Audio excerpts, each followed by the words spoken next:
Good morning, everybody. It's the feast of Christ, the universal King. And I find it fascinating that one of the most vulnerable moments of Jesus' life is proclaimed on this solemn feast day. What purpose is served by reading the passage of leaders sneering at Jesus? The soldiers jeering at Jesus. Now, included in today's gospel reading is also a passage unique to the Gospel of Luke. It's a story of two criminals crucified next to Jesus. One of the criminals reviles Jesus, while the other finds himself welcomed into paradise by Jesus. So my homily today is actually rather short, and I depart from my regular pattern. Today I'm going to provide a brief commentary on Luke's description of the crucifixion of Jesus, and then invite you to a moment of prayer. So here is a brief commentary. I have a few points that I want to bring to your attention. First of all, Luke's approach in composing the crucifixion of Jesus is very unique. He carefully distinguishes the leaders and the soldiers who sneered and jeered at Jesus from the ordinary folks who just stood watching the spectacle. The people don't say anything. And Luke maintains this distinction even when it comes to the two criminals crucified next to Jesus. One of the criminals joined the leaders and soldiers in mocking Jesus, whereas the other criminal makes a confession of faith in that he's different from the crowds that are just watching the spectacle. He actually defends Jesus and asks Jesus to remember him in his kingdom. And Jesus says to him, "Today you will be with me in paradise." So this is the first thing to keep in mind in Luke's presentation of the crucifixion of Jesus. Second, Luke separates Jesus as the proclaimer of God's kingdom from his opponents in yet another way. His opponents do not understand the sacrifice of Jesus.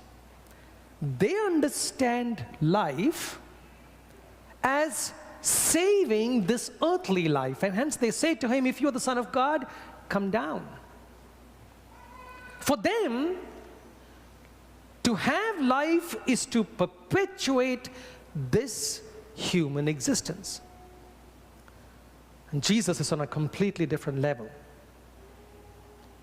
Through his crucifixion and death, life was being accomplished on a very different plane, both for him and for humanity. His crucifixion and his death is the very source of life.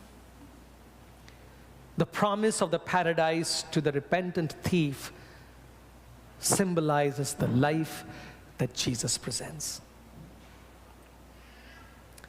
Thirdly, Luke employs another literary skill that brings out the paradox of the crucifixion. While the leaders, the soldiers, and the unrepentant criminal revile him, they also reveal Jesus' identity in the same sentence, at the same time. Their insults include Jesus' messianic titles. So, for example, the ruler said, "He saved others, let him save himself if he's the chosen one, the Christ of God." Just in that insult, there are two titles, messianic titles included. The soldiers said, "If you are the King of the Jews," here's another title, "King of the Jews, save yourself." The unrepentant criminal reviled Jesus, saying, "Are you not the Christ?" Another title. Save yourself and us. Indeed, the titles that Jesus' opponents gave him is the truth.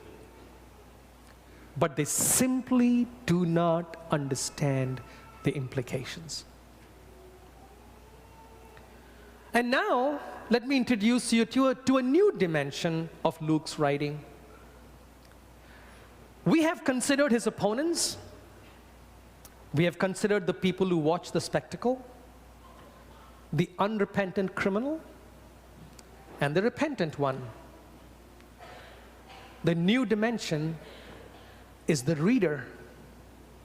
Both Luke's immediate readers and Luke's distant readers, such as you and me.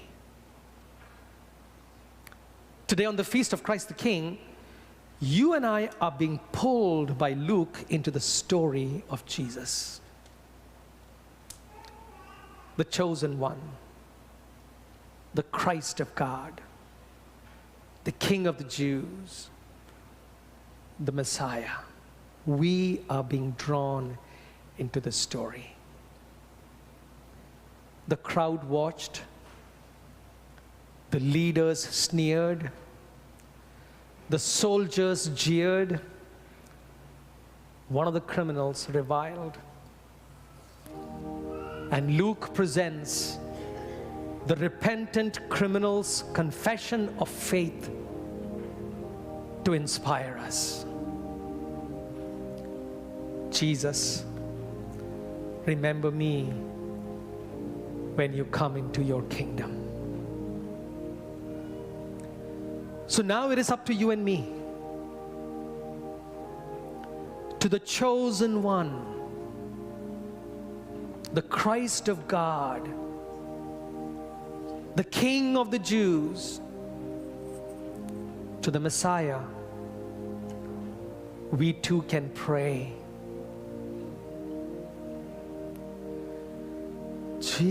Jesus, remember me when you come into your kingdom. Jesus, remember me when you come into your kingdom. So Luke is inviting us to stand at the cross, not just to be spectators, but to do homage. So we're going to chant this hymn for a few moments, and please make it a meditative, a contemplative moment.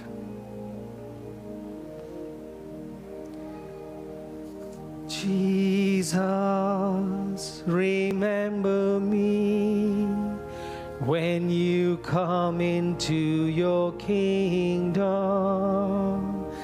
Jesus, remember me when you come into your kingdom.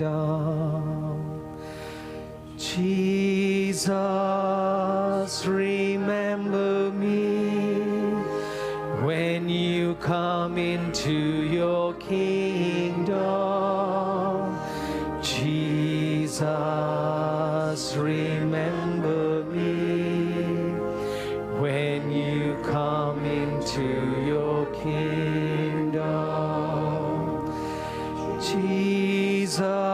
Jesus, remember me when you come into your kingdom. Jesus, remember me when you come into your kingdom. Jesus, remember me when you come into your kingdom. Jesus, remember me when you come into your kingdom. Jesus, remember me when you come into your kingdom. Jesus,